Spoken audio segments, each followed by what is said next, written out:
नमस्ते बच्चों। आज अपन क्लास 10th अध्याय 14 गणित में प्रायिकता के बारे में अध्ययन करेंगे। तो सबसे पहले अपन जानेंगे प्रायिकता क्या होती है। तो प्रायिकता किसी घटना के घटित होने की संभावना को आंकिक मान देना या गणितीय मान देना क्या कहलाता है? प्रायिकता कहलाता है। क्या कहलाता है? प्रायिकता। जैसे मैंने कोई सिक्का उछाला तो हेड आएगा या टेल आएगा। इसको मैं ऐसे बोल दूं कि आधा आधा चांस हेड आने का और आधा चांस टेल आने का। तो ये बोलना है क्या है? प्रायिकता है। फिर घटना ए के घटित होने की प्रायिकता हो तो किससे डिनोट करते हैं? पी ई से, क्योंकि प्रायिकता को इंग्लिश में प्रोबेबिलिटी बोलते हैं। तो आगे का अक्षर उठा लेंगे पी और पी ई घटना घटित होने की प्रायिकता तथा घटना ए के घटित नहीं होने की प्रायिकता को पी ई का बार लगा देते हैं से दर्शाते हैं। ठीक है। घटना ए के घटित होने की प्रायिकता और घटना ए के घटित नहीं होने की प्रायिकताओं का योग कितना होता है बच्चों? 1 होता है। ये डायरेक्ट आपसे रिजल्ट में भी पूछ सकता है। उसके बाद प्रायिकता का सूत्र क्या होता है बेटो? अनुकूल परिणाम बटा कुल परिणाम। प्रायिकता का सूत्र क्या होता है बच्चों? अनुकूल परिणाम बटा कुल परिणाम या संभव परिणाम बटा कुल परिणाम। प्रायिकता का मान किस किस के मध्य होता है? 0 और 1 के मध्य। प्रायिकता का न्यूनतम मान 0 हो सकता है और अधिकतम मान कितना हो सकता है? 1।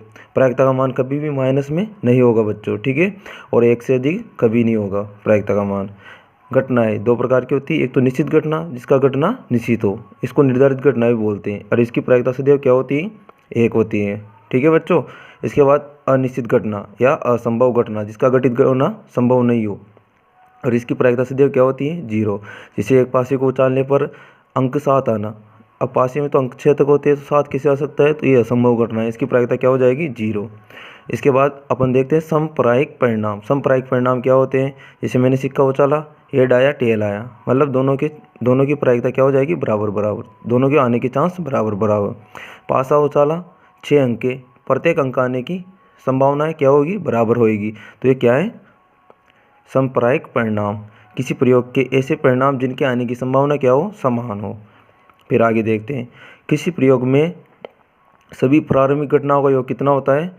सदैव 1 होता है। ये भी आपको याद करना है, डायरेक्ट आंसर में हो सकता है।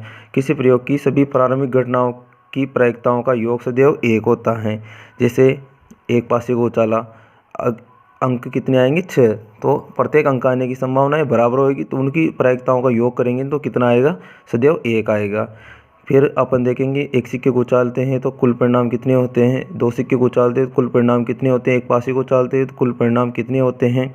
तो एक सिक्के को उछाला, तो एक सिक्के को उछालेंगे तो या तो हेड आएगा, चित्ता आएगा, या टेल आएगा, या पट्टा आएगा। तो कुल परिणाम कितने हो गए? 2। उसके बाद देखेंगे 2 सिक्कों को उछालने पर कुल परिणाम कितने होते हैं?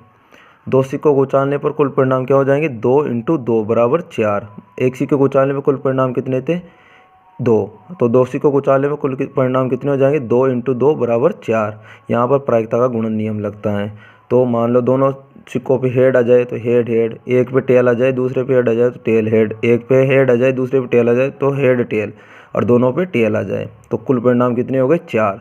अब आगे देखते हैं एक पासे को एक पासे को उछालते हैं तो कितने अंक आ सकते हैं? 1 2 3 4 5 6, क्योंकि पासे पे कितने अंक होते हैं? 6 तक गिनती होती है। ठीक है। उसके बाद कुल परिणाम कितने हो जाएंगे? 6। अब आपसे इसमें क्वेश्चन करेगा 4 से बड़ी संख्या आने की प्रायिकता ज्ञात करो, तो 4 से बड़ी 5 और 6, तो अनुकूल परिणाम कितने हो जाएंगे आपके पास? 2, और कुल परिणाम 6, तो 2/6 प्रायिकता ऐसे ज्ञात कर लेंगे। फिर आपसे बोल सकता है इसमें विषम संख्या आने की प्रायिकता। विषम संख्या क्या क्या है? 1 3 5। सम संख्या 2 4 6। अभाज्य संख्या 2 3 5। सबसे छोटी अभाज्य संख्या क्या होती है? 2। अभाज्य संख्या क्या होती है? जिसके केवल 2 ही गुणनखंड हो, या तो स्वयं संख्या या 1। वो कौन सी संख्या रहती है? अभाज्य। जैसे देखो आप 2 का गुणनखंड 1 है और 2 है, 3 का भी 1 है और 3 है।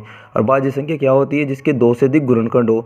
जैसे भाज्य संख्या इसमें 4 और 6 है। 4 के देखो 1 भी है गुणनखंड, 2 भी हैं, 4 भी हैं, तो 2 से अधिक हो गए, तो कौन सी संख्या हो गई है? भाज्य संख्या।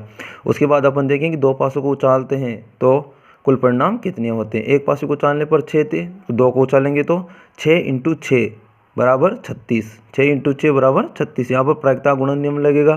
फिर 36 के 36 परिणाम अपन ऐसे देख सकते हैं। आप ऐसे लिखना, इसको गिनती लिखना सीधी 1 2 3 4 5 6 तक, फिर तिरछी गिनती लिखते जाना 1 2 3 4 1 2 3 4, तो आपको 36 परिणाम प्राप्त हो जाएंगे। आपको इसमें डायरेक्ट क्वेश्चन पूछेगा अंकों के योग पर आधारित। आपको ये पता नहीं है तब भी आप इससे क्वेश्चन कर सकते हो। जैसे मैंने टेबल बना रखी है। अंकों का योग न्यूनतम क्या हो सकता है, मान लो दोनों पासों पे एक एक आ गया तो अंकों का योग न्यूनतम क्या हो सकता है 2, अधिकतम कितना हो सकता है 12, 6 आ जाए दोनों पासों पे। 13 अंकों का योग नहीं हो सकता तो असंभव घटना हो जाएगी, प्रायिकता 0 हो जाएगी। तो अंकों का योग न्यूनतम क्या हो सकता है 2, फिर 3 4 5 6 7 8 9 10 11 12 तक हो सकता है अंकों का योग। तो इसके अनुकूल परिणाम क्या हो जाएगी, अंकों का योग दो होने की एक, देखो आप एक एक, इसके अलावा और किसी का भी अंकों का योग 2 नहीं होगा तो अनुकूल परिणाम 1 हो जाएगा। अंकों का योग 3 होने के अनुकूल परिणाम 2, ये रहा 1 2 और 2 1, इनका ही योग कितना होगा 3, तो अनुकूल परिणाम 2। 4 के 3, 5 के 4, 6 के 5, 7 के 6 अनुकूल परिणाम है। 8 के 5, 9 के 4, 10 के 3, 11 के 2, 12 के 1, 12 का अंकों का योग 12 होने के अनुकूल परिणाम कितने हो जाएंगे 1, देखो 6 6, इसके अलावा और किसी का भी अंकों का योग 12 नहीं होगा तो अनुकूल परिणाम कितने हो जाएंगे 1। इसके बाद अपन देखेंगे कि ताश की गड्डी। ताश की गड्डी में कुल कितने पत्ते होते हैं बच्चों, 52। कितने होते हैं 52, तो अनुकूल कुल परिणाम कितने हो जाएंगे अपने पास 52, कुल परिणाम 52 हो जाएंगे। अब ताश की गड्डी में 2 रंग के पत्ते होते हैं, एक तो काला रंग होता है और एक लाल रंग होते हैं, ठीक है। ताश की गड्डी में कितने रंग के पत्ते होते हैं, काला रंग और लाल रंग के। अब काला रंग में भी 2 तरह के पत्ते होते हैं, हुक्कम का और चिड़ी का। तो काले रंग के तो 26 थे और हुक्कम और चिड़ी के कितने कितने हो जाएंगे 13 13 पत्ते, ठीक है। उसी प्रकार लाल रंग में भी 26 पत्ते होंगे और लाल रंग में भी 2 प्रकार के पत्ते होते हैं, पान और ईंट, पान और ईंट, ये भी 13 13 हो जाएंगे। इसके बाद बच्चों सभी में एक एक इक्का होता है तो टोटल इक्के कितने हो जाएंगे 4। सभी में एक एक बादशाह होता है तो कितने बादशाह हो जाएंगे 4। और सभी में एक एक बेगम होती है तो टोटल बेगम कितनी हो जाएगी 4। सभी में एक एक गुलाम होता है तो टोटल गुलाम कितने हो जाएंगे 4। अब इसमें देखो बच्चों इक्के को छोड़ दो और सभी में क्या होते हैं चेहरे होते हैं। ये चेहरे या बोल दो या तस्वीर बोल दो, तो चेहरे या तस्वीर वाले पत्ते कितने हो जाएंगे, सभी में 3 3 है तो 4 × 3 बराबर कितने 12। लेकिन वो आपसे क्वेश्चन इसमें से कर सकता है, बताओ ताश की गड्डी को फेंटे जाने पर एक पत्ता निकाला जाता है तो उस पत्ते के बादशाह का गुलाम होने की, उस पत्ते के हुक्म का गुलाम होने की क्या प्रायिकता है। तो हुक्म का गुलाम तो एक ही रहेगा लेकिन वो बोल दे गुलाम होने की प्रायिकता क्या होगी, तो 4 गुलाम हो जाएंगे। तो वो ऐसे बोले ताश की गड्डी में से एक पत्ता निकाला जाता है, उसके हुक्म का गुलाम होने की प्रायिकता क्या होगी 1/52, ठीक है। क्योंकि हुक्म का गुलाम एक ही है और हुक्म का बादशाह भी एक ही है, लेकिन वो बोल दे आपसे ताश की गड्डी को फेंटी जाती है तब गुलाम आने की प्रायिकता, तो गुलाम कितने हो जाएंगे फिर 4 हो जाएंगे, प्रायिकता 4/52 हो जाएगी। तो और अगली कक्षा में अपन इसके उदाहरण देखेंगे, ठीक है बच्चों, धन्यवाद।